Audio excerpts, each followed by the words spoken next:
ओमात्मा गिरिजामती सहचरा प्राणा शरीरं गृहं पूजा ते विषयोग भोग रचना निद्रा समाधि स्थिति संचारा पदयो पदक्षण विधि स्तोत्राणि सर्वा गिरौ यत् यत् कर्म करोमि तत् तत् अखिलम शंभो तवाराधनम।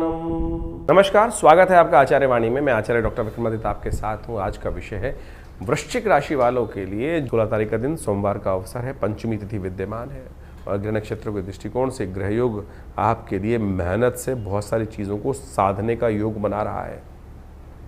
बस आपको ध्यान ये रखना है कि आपको थोड़ा स्वार्थ सिद्ध करने के लिए थोड़े से फालतू के कामों से अपने आप को परहेज करने का प्रयास करना है। नहीं तो दोस्त मित्र इत्यादि जो हैं वो लोग आपके लिए आपको खाली फालतू के कामों में लगाने का प्रयास करेंगे, अपना काम आपसे रह जाएगा। दोपहर के बाद परिवर्तन का योग बनेगा और वो समय आपके लिए लाभ की स्थिति को उत्पन्न करता दिखाई देगा। यदि पुरुषार्थ सही दिशा में हुआ तो लाभ गारंटेड होता दिखाई दे रहा है। आपकी राशि के दृष्टिकोण से आने वाले 2-3 दिन खासतौर पर आपके लिए पॉजिटिव कार्य को देने के वाले रहेंगे। पुरुषार्थ को बढ़ाने के योग बनाते दिखाई दे रहे हैं, क्योंकि बृहस्पति की दृष्टि पूरी तरह से पड़ रही है। थोड़ा बृहस्पति को ताकत और मिल जाए तो बहुत श्रेष्ठ रहेगा आपकी राशि के दृष्टिकोण से। ऐसे में सबसे श्रेष्ठ है कि केसर युक्त जल लेकर या दूध लेकर उससे भगवान शंकर का अभिषेक करें। इस दिन पंचक आरंभ हो रहे हैं, ध्यान रखिएगा। तृण एकत्र करने का कार्य, लकड़ी का जो कार्य करते हैं उनको खासतौर पर ध्यान रखना चाहिए। जो छत कंस्ट्रक्शन का काम में छत डालने का काम नहीं करना चाहिए, ये काम खासतौर पर निषेध किए गए हैं शास्त्र के दृष्टिकोण से। उस दिन बुद्ध महाराज उदय होने के साथ साथ पुनर्वसु नक्षत्र में प्रवेश कर रहे हैं, बृहस्पति के नक्षत्र में प्रवेश कर रहे हैं, इसलिए बृहस्पति को लगातार ताकत देने की ज़रूरत है। गुरु का सानिध्य प्राप्त करें। गुरुजन, अच्छे कंसल्टेंट जो हैं, उनका जो विचार वाले ज्ञान वाले लोग हैं, उनके सानिध्य में, उनकी कृपा, उनके लिए उनके सानिध्य में रह के काम करें, क्योंकि आपकी ज्ञान का जो ग्रह है वो थोड़ा कमज़ोर हो गया है और कोई साथ दे नहीं रहा है। तो इसलिए कोशिश ये करें आशीर्वाद से काम करने का प्रयास करें। 17 तारीख मंगलवार का अवसर और मंगलवार का दिन कहता है और देवता चित्तन अंधा नहीं, हनुमत से ही सर्व सुख करें। हनुमान जी ही गुरु हैं, उनका प्रत्यक्ष पूजन करें। इस वक्त ग्रह नक्षत्र गजकेसरी योग बना के बैठे हैं, बृहस्पति ताकत में कम है, तो जय जय जय हनुमान गोसाई कृपा करहु गुरुदेव की नाही। हनुमान जी का पाठ करें, हनुमान जी को चूल्हा चढ़ाएं, कृपा होगी, लाभ के योग बनेंगे। ध्यान रखना भद्रा है इस दिन दोपहर के बाद। सुबह रवि योग है, नए कार्यों का आरंभ करने के लिए दिन अच्छा दिखाई देता है, लेकिन करीब करीब 2:45 बजे भद्रा आ जाएगी तो उसके बाद वो नया कार्य आरंभ करना नुकसानदायक हो जाएगा। 18 तारीख बुधवार का अवसर है, सप्तमी तिथि विद्यमान है और इस दिन ग्रह नक्षत्रों के दृष्टिकोण से परिवर्तन का योग भी बनता दिखाई दे रहा है। जो आपके लिए स्थितियां अनुकूल कर रहा है, चिंता ना करें। ये परिवर्तन की हवाएं आपको कहीं ना कहीं लाभ की तरफ ही ले जाती दिखाई दे रही हैं। बस आपको बृहस्पति को साधने का प्रयास करना चाहिए। इस वक्त सबसे बड़ी समस्या आपकी राशि में बृहस्पति ही है और आपके शनि महाराज आपको सधने नहीं दे रहे हैं। अपनी बुद्धि पर जिद अड़ी हुई है और किसी को बड़ा मानकर यदि आप अनुभव नहीं है तो उस क्षेत्र में लाभ लेने के लिए विनम्र होकर कार्य कर लोगे तो सब चीज़ सध जाएंगी। शिव का ध्यान करें, कालाष्टमी है, शिव का पूजन करें, आपके लिए कल्याणकारी योग बनाएगा। 19 तारीख बृहस्पतिवार का अवसर फिर आ गया है, अष्टमी तिथि विद्यमान हो गई है और ग्रह नक्षत्रों के दृष्टिकोण से योग बन रहा है आपके लिए खासतौर पर अपनी चाल में मस्त होकर काम करने के लिए। जो डायरेक्शन पकड़ ली है वो सही है, उसमें आगे बढ़ने का प्रयास कीजिए। चीज़ें आपके अनुकूलता की तरफ जाती दिखाई दे रही हैं, चिंता ना करें। बस थोड़ा सा ध्यान ये रखना, गलत डायरेक्शन मत प्राप्त करना है। कई बार क्या होता है, गलत डायरेक्शन मिल जाती है क्योंकि बृहस्पति अस्त है, वो डायरेक्शन का समझ में नहीं आती है कि डायरेक्शन ठीक है कि नहीं है। तो इसलिए अच्छे बुद्धिमान गुरुजन का सहारा लेकर काम करने का प्रयास कीजिए, अच्छा रहेगा आपके लिए। और हो सके तो पीला टीका हल्दी का लगाने का प्रयास कीजिए।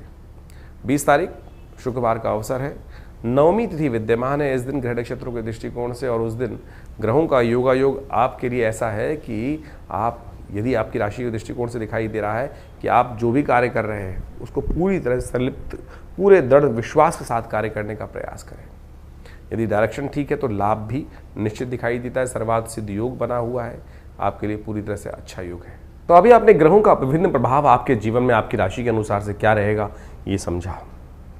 ऐसे में आषाढ़ के महीने में ग्रहों का जो परिवर्तन का योग बन रहा है वो भी आपको समझना चाहिए। इस आषाढ़ के महीने में ज्योतिष के दृष्टिकोण से यदि हम काल गणनाओं के अनुसार से देखें तो इसमें 5 बृहस्पतिवार का योग पड़ रहा है और 5 बृहस्पतिवार का योग जो होता है वो विशेष तौर पर बड़ा शांत योग नहीं माना जाता। अहम की लड़ाई कई बार मैं बड़ा या मैं बड़ा इस प्रकार का स्थिति बनती रहती है और इस अहम की लड़ाई में इस वक्त ग्रह योग का प्रभाव दिखाई देता है। शनि और मंगल का जिस प्रकार का प्रभाव परिवर्तन के अनुसार से बन रहा है वो युद्धकारक ग्रह बनता दिखाई दे रहा है, द्वेष का, संघर्ष का योग दिखाता है। इसके साथ साथ मंगल भी ग्रह परिवर्तन की तरफ गए। मंगल सिंह राशि में जब प्रवेश किए और साथ साथ केतु के साथ उन्होंने युति बनाई। ये युति भी विशेष तौर पर बाजार के अंदर तेजी का रुख लाती दिखाई दे रही है। तो ऐसे में ये तेजी का रुख पहले से यदि समझ में आ जाए तो उससे व्यक्ति लाभ लेने का प्रयास करता दिखाई देता है। ग्रह नक्षत्र दृष्टिकोण से बाजार का रुख, हर चीज़ के रुख को हमें समझते हुए कार्य करने का प्रयास करना चाहिए।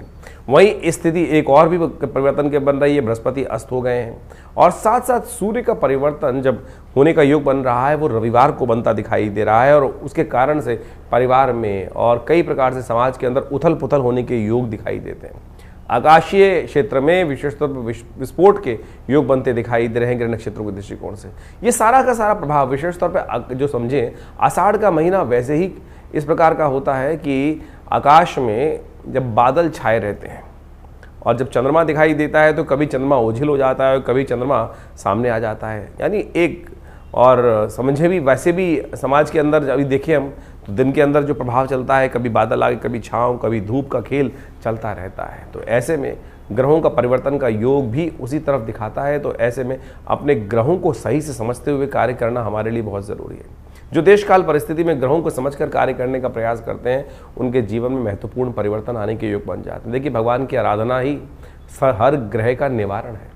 बहुत सारे लोग इस बात को समझने का प्रयास करते हैं कि उपाय जो हम दिन पर दिन बताते हैं, कई लोगों ने लिख के भेजा कि भाई नित्यपति पूजा नहीं करनी चाहिए। अरे नित्यपति तो पूजा करना सबसे श्रेष्ठ कार्य है, वो तो आपका इष्ट मंत्र जो है उसका तो जब अवश्य करने का प्रयास करें। लेकिन कई विशेष मुहूर्त बनते हैं पौराणिक कालों में, पुरानी गणनाओं के अनुसार से, पुरानी कथाओं के अनुसार से कुछ दिनों का, कुछ विशेष योगों का विशेष महत्व बताया जाता है और उस विशेष महत्व में कुछ स्पेसिफिक जो मंत्र हैं, जो उपाय हैं, यदि उनको कर लिया जाए तो वो कई गुना अधिक प्रभाव दिखाई देते हैं। इसलिए मन की भ्रांति को हटाने का प्रयास करें। कारण और निवारण दो एक ऐसी चीज़ें हैं जिनको जानकर, जिनको समझकर हम अनेक प्रकार के जीवन के कष्टों को दूर कर सकते हैं। निवारण तो परमात्मा का नाम ही है। अब उसके लिए विभिन्न माध्यम हैं, विभिन्न प्रकार है। जिस प्रकार भी आपका मन जहाँ पे ठहर जाए, ये मन बड़ा विचित्र चीज़ उत्पन्न करता है। मन कभी ठहरता नहीं है। मन एक क्षण में कहीं और पहुंच जाता है, एक क्षण में कहीं और पहुंच जाता है। कई बार तो मन की आशंका इस प्रकार से होती है कि परमात्मा पर भी हम शंकाएं उत्पन्न कर देते हैं कि परमात्मा कार्य करेगा कि नहीं करेगा, सुनेगा कि नहीं सुनेगा। और यही शंका जो है वो हमारे कर्म का जो फल है वो हमें को प्राप्त होने से रोक देती है। तो इस बात का हमें ध्यान रखना चाहिए। परमात्मा पे पूर्ण विश्वास, जो कर्म कर रहे हैं उस पर पूर्ण विश्वास, दृढ़ विश्वास।